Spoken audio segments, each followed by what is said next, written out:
On vous a dit que l'intelligence était un cadeau, que les gens brillants avaient la vie facile, qu'un QI élevé ouvrait toutes les portes. On vous a menti. Vous est-il déjà arrivé de vous sentir en décalage avec le monde, de penser trop vite, de ressentir trop fort, d'être épuisé par des conversations que tout le monde trouve normales? Si oui, cette vidéo est pour vous. L'intelligence n'est pas seulement un avantage, c'est aussi un fardeau que personne ne vous a appris à porter. Aujourd'hui, on explore les 8 difficultés que seuls les esprits brillants comprendront vraiment. Et surtout, comment les traverser. Avant de commencer, une précision importante. L'intelligence dont nous parlons ici n'est pas seulement académique. C'est une façon différente de percevoir le monde, de traiter l'information, de ressentir la vie. Certains appellent ça la douance, d'autres, la haute potentialité intellectuelle. Peu importe le terme, ce qui compte, c'est que si vous vous reconnaissez dans ce qui suit, vous n'êtes pas seul, même si vous vous êtes toujours senti seul. Difficulté numéro 1, le cerveau qui ne s'arrête jamais. Imaginez cette scène. Vous devez choisir un restaurant pour ce soir. Simple, non? Sauf que votre cerveau génère instantanément les avis en ligne, l'ambiance probable, le ratio qualité-prix, l'itinéraire optimal, les alternatives si celui-ci est complet. Et soudain, vous n'avez plus faim. Vous êtes épuisé. Les personnes très intelligentes voient trop d'options, trop de conséquences, trop de variables. Là où d'autres décident en 3 secondes, vous êtes encore en train de modéliser le scénario numéro 47. Vous est-il déjà arrivé de passer des heures sur une décision que d'autres prennent sans réfléchir? Ce n'est pas de l'indécision, c'est un excès de vision. Difficulté numéro 2. La solitude invisible. Mary-Ellen Jacobsen, auteure de The Gifted Adult, raconte l'histoire d'un homme brillant qui collectionnait les connaissances et aucun ami proche. Pas parce qu'il était arrogant, parce que chaque conversation le laissait affamé. Vous est-il déjà arrivé de finir une soirée sociale, plus seul qu'avant d'y aller? De vous sentir incompris même au milieu de gens qui vous aiment? De devoir ralentir votre pensée pour être accepté? Les personnes très intelligentes parlent une langue que peu de gens comprennent. Pas par choix, par nature. Et cette différence crée une solitude invisible. Personne ne la voit de l'extérieur. Mais elle pèse. Chaque jour, vous n'êtes pas difficile. Vous êtes simplement sur une fréquence rare. Difficulté numéro 3. Le poids des questions sans réponse. À 7 ans, pendant que les autres jouaient, vous pensiez peut-être déjà à la mort, à l'injustice du monde, à pourquoi nous sommes là. Kazimierz Dabrowski, psychologue polonais, a documenté ce qu'il appelait la désintégration positive. Les personnes très intelligentes traversent des crises existentielles profondes, parce qu'elles voient plus loin. Un participant à ces études a dit « Je préférerais parfois être moins conscient. La vie serait plus légère. » Avez-vous déjà ressenti ça? Cette fatigue de trop voir, de trop comprendre? La quête de sens n'est pas un luxe pour vous, c'est une nécessité. Et le monde offre rarement les réponses que votre cerveau exige. Difficulté numéro 4. L'impossible perfection. Laissez-moi vous raconter une histoire. Un écrivain brillant avait un roman dans la tête depuis 15 ans. Chaque chapitre était clair, chaque personnage vivant. Le manuscrit, vide. 15 ans, 0 page. Parce que chaque phrase qu'il écrivait ne correspondait jamais à la beauté de ce qu'il imaginait. Reconnaissez-vous ce schéma? Vous voyez le potentiel parfait. Et cette vision même vous empêche de créer la version imparfaite qui pourrait exister vraiment. Les personnes très intelligentes sont souvent les plus grandes procrastinatrices. Non pas par paresse, par terreur.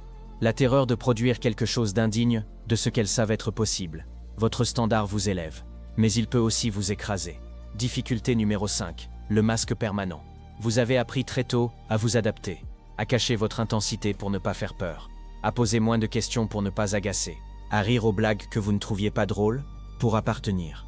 La psychologue Mary-Ellen Jacobsen appelle ça le déguisement social. Les personnes douées deviennent expertes en camouflage. Elles apprennent à paraître normales. Le problème, après des années de masques, elles ne savent plus qui elles sont vraiment. Vous est-il déjà arrivé de rentrer chez vous après une journée sociale et de vous effondrer?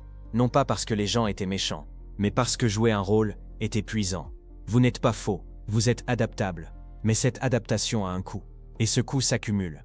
Difficulté numéro 6. La faim insatiable. Un professeur raconte cette anecdote. Un élève brillant échoué dans sa classe. Note désastreuse, comportement distrait, tous les symptômes du décrochage. Le professeur a tenté quelque chose de différent. Il lui a donné le programme de l'année supérieure. En 2 semaines, l'élève avait tout terminé, avec une note parfaite. Il ne manquait pas de capacité. Il mourait d'ennui. Vous est-il déjà arrivé de vous sentir paresseux alors que vous saviez au fond que vous étiez simplement sous-stimulé? De vous ennuyer dans un travail que d'autres trouvaient exigeant? L'intelligence a besoin de carburant. Sans défi, sans complexité, sans nouveauté, le cerveau brillant s'éteint. et le monde interprète ça comme de la paresse. Ce n'est pas de la paresse, c'est de la famine cognitive. Difficulté numéro 7. Le cœur qui ressent trop. Voici ce que personne ne vous a dit. L'intelligence et l'émotion partagent le même amplificateur. Si vous pensez intensément, vous ressentez intensément aussi. Dabrowski appelait ça les surexcitabilités. Le même système nerveux qui vous permet de voir plus, vous fait aussi ressentir plus. Une remarque anodine, elle vous hante pendant des jours. Une injustice dans le monde, elle vous empêche de dormir. Une œuvre d'art qui touche les autres, elle vous dévaste. Vous est-il déjà arrivé qu'on vous dise que vous êtes trop sensible, que vous prenez tout trop à cœur? Vous n'êtes pas fragile. Vous êtes équipé de capteurs plus fins. Le monde vous atteint là où il n'atteint pas les autres. C'est un don. Mais c'est aussi une vulnérabilité. Difficulté numéro 8. La malédiction de la lucidité. Une dernière histoire. Un ingénieur voyait clairement qu'un projet allait échouer. Les données étaient là. Les failles évidentes. Il a parlé, on l'a ignoré, puis on l'a écarté. 6 mois plus tard, le projet a échoué exactement comme il l'avait prédit. Personne ne s'est excusé. Avez-vous déjà vu venir un problème que personne ne voulait voir, alerter sur un danger que tous préféraient ignorer, et porter seul le poids de cette lucidité? La vision claire est un cadeau empoisonné. Vous voyez ce qui ne fonctionne pas, mais pointer les failles vous rend impopulaire. Alors vous apprenez à vous taire. Et le silence pèse, vous n'êtes pas arrogant, vous êtes simplement éveillé, dans un monde qui préfère parfois dormir.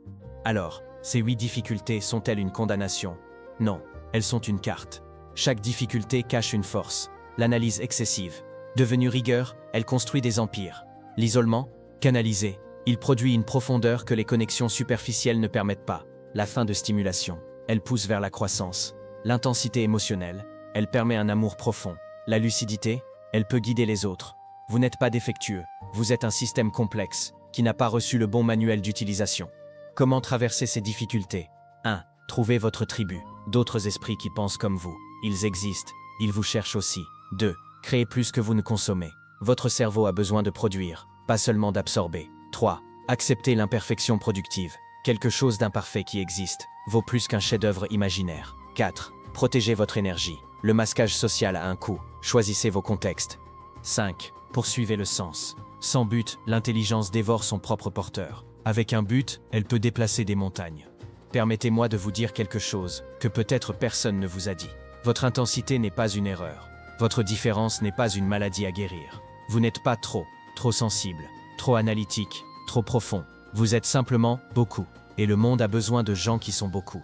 Les connexions profondes viennent de cœurs qui ressentent tout. Les changements viennent de ceux qui voient ce que les autres ne voient pas. Vous n'êtes pas un problème à résoudre. Vous êtes un instrument rare qui attend d'être joué. Maintenant, combien de ces difficultés avez-vous reconnues? L'analyse sans fin, la solitude invisible, le poids des questions existentielles, le perfectionnisme paralysant, l'épuisement du masque, la fin de stimulation, l'intensité émotionnelle, la malédiction de trop voir.